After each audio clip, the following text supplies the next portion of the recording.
By the way, very many people believe that if they borrowed for what they consider to be a very good reason, or a morally upright reason, or what they consider to be a prosperous reason, then their debt automatically becomes good debt. Well, that is not always the case. The measure of the goodness or badness of debt is not necessarily in the morally uprightness of the reason for borrowing. There are many people who have borrowed for reasons that they consider to be good, for reasons that society has made them to believe to be good reasons, for reasons that appear to be legal and morally upright, but then they end up finding themselves burning their fingers. They end up getting trapped in debt. They end up realizing that that particular debt was not good after all.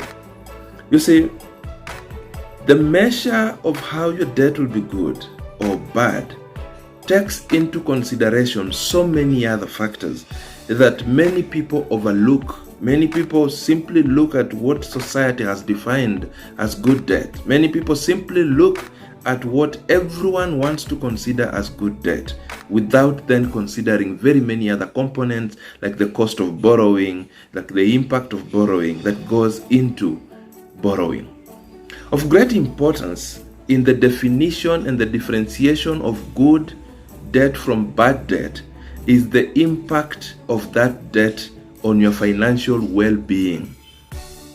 You see, if you are considering getting into debt, it's always important to also consider the impact of that proposed debt on your financial well-being. Where will that debt leave you when deductions are loaded, when repayments are expected from you? Where will it leave you?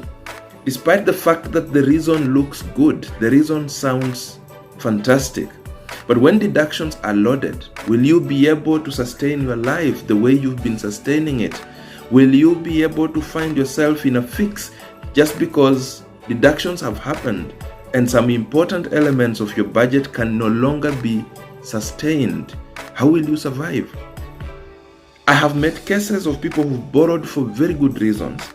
I have met cases of people who borrowed to invest, cases of people who borrowed to buy a piece of land, cases of people who borrowed for those reasons that look like serious reasons. But then they borrowed very expensively. Then they borrowed without considering the impact. They did not ask themselves, what was the repayment amount doing in my budget prior to taking this loan? So when deductions are loaded, then they realize that they have used their rent money to repay the debt. So when the landlord knocks on their door, then they are in panic mode. Then they have to start borrowing dangerously from short-term sources which are naturally expensive, and that begins to be their journey into the trap of debt. I have met a case of someone who borrowed to complete land payment. It looked like a brilliant reason, but because they were in a hurry not to lose the chance to buy land, they ended up borrowing from a Shylock at a very expensive rate. So the reason looks good, but they borrowed at exorbitant rates. Then at the end of the month, the lender expects the repayment to start coming in. And then that is the day the borrower realizes that the money they took, actually they do not have ability to repay. Then they start paying interest only. And before they realize, they have actually paid a heavy amount on that simple amount that they borrowed. And before long, they are continuing firefighting, borrowing from this source to pay this other source, to pay this other source. In this particular example, I remember by the time we were sitting down to discuss this particular debt, to find a way to crack the question that was on the table of how this particular person would get out of debt, the reality was that their outstanding debt position, their debt portfolio, their total owing out there was bigger than the value of the property that drove them into the borrowing. So even if they were to sell land, and by that time they had placed the land on sale for more than 2 years without getting a suitable buyer, because the offers the buyers, potential buyers who were floating, were ridiculous offers. And so comparing where they had reached in terms of the borrowings they have done, in terms of the owings that they had, compared to the value of the land at that time, if they were to sell the land at market price, the two could not match. They would still sell the land, pay off the debt, and remain with more debt. Yet the genesis of their debt trouble was the decision to borrow expensively to buy that piece of land, because there was a promise of value growing so fast. There was a promise that a highway was going to pass nearby. There was a promise that in the next 2 years that particular piece of land will have doubled or tripled in value. So our friend didn't want to be left behind, and that was dangerous.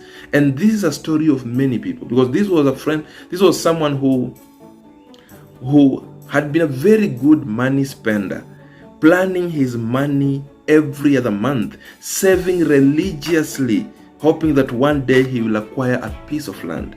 But then when the announcement of that particular piece of land came, the money he had accumulated in his savings was not enough to acquire the piece of land. So he had to look for more money to finish up the payment, and that's how he got himself into debt. So someone who had been a very good spender of money, well planning their money, found themselves trapped in debt with no savings, no ability to save, not even able to run their household budget from one end month to the other. And then their debt portfolio began to grow and ballooned to a value bigger than the value of that piece of land. So the decision to buy the piece of land is a good decision, looks like a very fantastic reason. But then the way they borrowed, without considering, looking at cost and wondering whether that cost made sense or not, without considering whether they were actually fit for borrowing, whether their budget could actually accommodate debt, turned that debt into a bad debt. Borrowing for education could be a very good reason for you today for borrowing. Again, if you fail to look at all the considerations that you need to consider, and I've captured many of these considerations in my book titled Debt is Good Only If You Master It. If you fail to consider cost, for instance, and you borrow expensively for a reason that looks like good, like an education reason, you could still burn your fingers. You could still find yourself in a lot of trouble.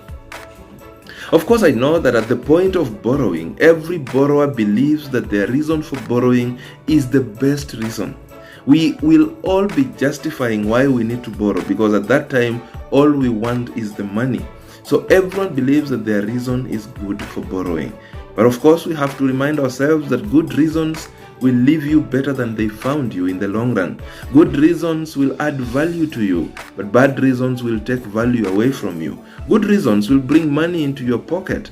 Bad reasons will steal money from your pockets. Look, we have to be cautious. We have to also realize that not every reason that sounds good automatically makes your debt good debt. You can do better. And this is, by the way,